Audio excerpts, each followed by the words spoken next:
मैं तो कह रहा हूँ इस मूवी का ये शो पहला आखिरी यहीं खत्म कर दो। अब बच्चा 10 क्वेश्चन कर रहा है हमसे कि रावण ऐसे ही था, कि राम ऐसे ही थे। स्टोरी गलत है, ये वीएफएक्स तो इतना गंदा। हमारे कल्चर का हम सोचते थे हमारे नए बच्चे आए हैं उनको थोड़ा समझ आएगी, लेकिन ऐसे देख के तो वो भी कहेंगे कैसे राम होते। तुम सभी ने अभी तक आदि पुरुष तो देख ही ली होगी। जिसने देख ली उसका तो मैं कुछ नहीं कर सकता, लेकिन जिसने अभी तक नहीं देखी और देखने के बारे में सोच रहे हैं वो लोग ये वीडियो पूरी देख लो। मैं 110% गारंटी के साथ कह सकता हूँ उसके बाद तुम खुद मूवी देखने जाने का प्लान ड्रॉप कर दोगे। लगे हाथ तुम्हारे टिकट के 300 रुपए भी बच जाएंगे।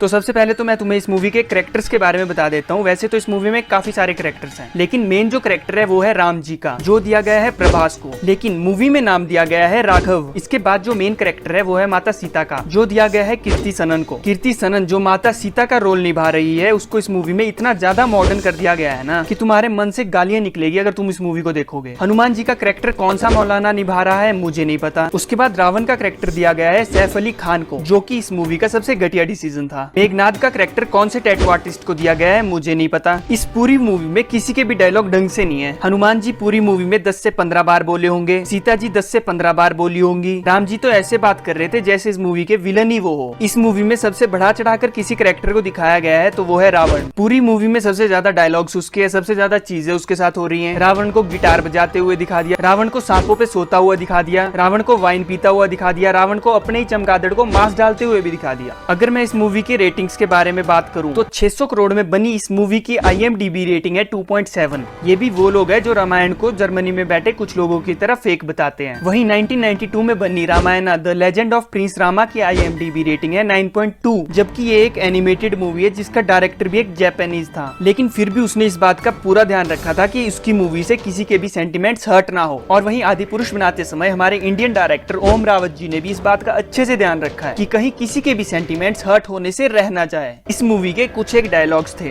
ये तेरी बुआ का बगीचा है क्या जो हवा खाने चला आया। मतलब इतने घटिया डायलॉग्स का यूज किया गया है ना इस मूवी में जिसकी कोई हद नहीं है। इनफैक्ट हनुमान जी के मुंह से तो इन्होंने इतने घटिया डायलॉग्स बुलवाए हैं, कपड़ा तेरे बाप का, तेल तेरे बाप का, आग तेरे बाप की और जलेगी भी तेरे बाप की। इस मूवी का राइटर है मनोज मुंतशिर। हाँ, इसी मनोज की देन है ये सारे घटिया डायलॉग्स। फिल्म के रिलीज होने से पहले ये बोलता है हमने रामायण के साथ कोई भी छेड़छाड़ नहीं की है। हम ओरिजिनल रामायण से हटे हैं क्या? हमने उसको मॉडर्नाइज करने का कोई प्रयास किया है क्या? हमने कोई अलग टेक लिया है? तो इसका सीधा जवाब ये है देवांग जी, बिल्कुल नहीं। जो रामायण लोगों ने सुनी है, पढ़ी है, देखी है, एग्जैक्टली वही रामायण है, कुछ भी अलग नहीं। उसके बाद जब फिल्म रिलीज होगी और ऑडियंस ने इसको घेरा और उसके बाद जब इससे पूछा गया इस डायलॉग के बारे में, कपड़ा तेरे बाप का, तेल तेरे बाप का, आग तेरे बाप की और जलेगी भी तेरे बाप की, तब सुनो ये क्या कहता है। इस देश के बड़े बड़े कथावाचक, आप गूगल कर ले, मैं आपको कुछ वीडियोस भेज देता हूं। बड़े बड़े कथावाचक इस देश के बरसों से यही लाइन बोलते आ रहे हैं। ये मेरी कोई इजाद की हुई लाइन नहीं है कि मैंने लिख ली, मैंने सोच ली, मेरे दिमाग में आ गई। एग्जैक्टली यही लाइन बड़े बड़े अच्छे कथावाचक जिनको हम बड़े सम्मान की दृष्टि से देखते हैं, यही लाइन बोलते हैं कि तेल तेरे बाप का, कपड़ा तेरे बाप का और जलेगी भी तेरे बाप की, ऐसा ही बोलते हैं। मेरे भाई मनोज सुन, वो कथावाचक है, भगवान नहीं। मूवी में तूने भगवान हनुमान जी के मुंह से ये बुलवाया है। अभी मैंने तुम्हें दिखाया कैसे ये मूवी आने से पहले कहता है कि रामायण हमने एज इट इज बनाई है। अब सुनो मूवी आने के बाद ये क्या कहता है। फिल्म का नाम क्या है? जैसा कि आपने अभी कहा श्वेता जी, फिल्म का नाम है आदि पुरुष। जब हम आदि पुरुष बना रहे हैं तो पहली बात तो 2-3 चीजें मैं एकदम स्पष्ट कर दूं, मैंने पहले भी कही है और अभी स्पष्ट कर देता हूं। हमने रामायण नहीं बनाई है, हम रामायण से प्रेरित हैं। और डायलॉग्स के लिए अपॉलॉजी मांगने की जगह जस्टिफिकेशन देते हुए कहता है हमने आज की जनरेशन को रामायण दिखाने के लिए ऐसे डायलॉग्स लिखे हैं। पहला मकसद है वो लोगों तक पहुंचाना है, दूर तक पहुंचाना है। आज की तारीख में क्या हम भ्राताश्री वाली भाषा प्रयोग कर सकते हैं? और अगर हम करेंगे ना तो मैं सच बता रहा हूं श्वेता जी, ये रामायण के साथ ही अन्याय होगा। लोग देखेंगे नहीं। जो हमारा टिकट लेके जनता देखने जाती है, जो हमारे बच्चे हैं, जो हमारा यूथ है, वो यूथ जिस भाषा से कनेक्ट नहीं करता उस भाषा का सम्मान कर सकता है, लेकिन उस भाषा से जुड़ता नहीं है। आज की जनरेशन क्या चाहते हो भाई तुम? तुम्हारी ऐसी मूवी देखकर आज का हिंदू बच्चा अपने ही धर्म पर हंसना शुरू कर दे क्या? अपने ही भगवान का मजाक बनाना शुरू कर दे क्या? ये चाहते हो क्या तुम? इस मूवी में एक सीन है जहाँ रावण अपने चमगादड़ को मांस खिलाता हुआ दिखाया गया है। नहीं मतलब तुम खुद सोचो, रावण एक ब्राह्मण था, शिव जी का सबसे बड़ा भक्त था, वेद पुराण के असीम ज्ञान का ज्ञाता था वो। तो ऐसे में क्या रावण मांस को हाथ लगाने के बारे में भी सोच सकता होगा कभी? रावण असल में कैसा था ये रामायण में दिखाया गया है हमें।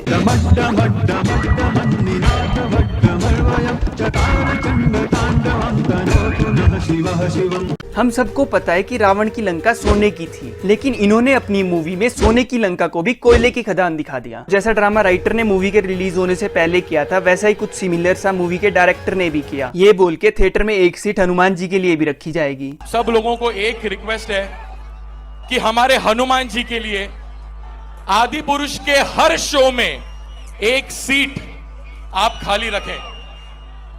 जहां जहां आदि पुरुष का शो लगेगा पूरे विश्व में, everywhere in the world, wherever there is Adipurush show, each and every show, I request on behalf of all of us to our producers and distributor that please keep one seat for our Hanuman ji.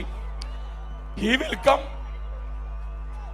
will come to see Ramayana. तुम लोगों को पता होगा, माना ये जाता है जहाँ भी राम कथा होती है वहाँ हनुमान जी किसी न किसी रूप में राम कथा को सुनने के लिए जरूर आते हैं। इसी बात का फायदा उठाया मूवी के डायरेक्टर ने मूवी की पब्लिसिटी के लिए। हिंदुओं की भावनाओं को कैसे अपनी मूवी की पब्लिसिटी के लिए यूज करना है ये इन्हें अच्छे से पता है। इस मूवी में रामायण के साथ इतना घटिया मजाक होने के बाद भी माहौल अभी तक शांत है। इसका सिर्फ एक कारण है कि ये जो मूवी के राइटर और डायरेक्टर है ना, ये कट्टर हिंदू होने का दावा करते हैं। अगर ये मूवी किसी ऐसे बंदे ने बनाई होती जो कट्टर हिंदू नहीं है या किसी और धर्म से आता है, भाई अभी तक रोडों पे प्रोटेस्ट होने शुरू हो जाते हैं। लिख के दे सकता हूं मैं ये बात तुम्हें।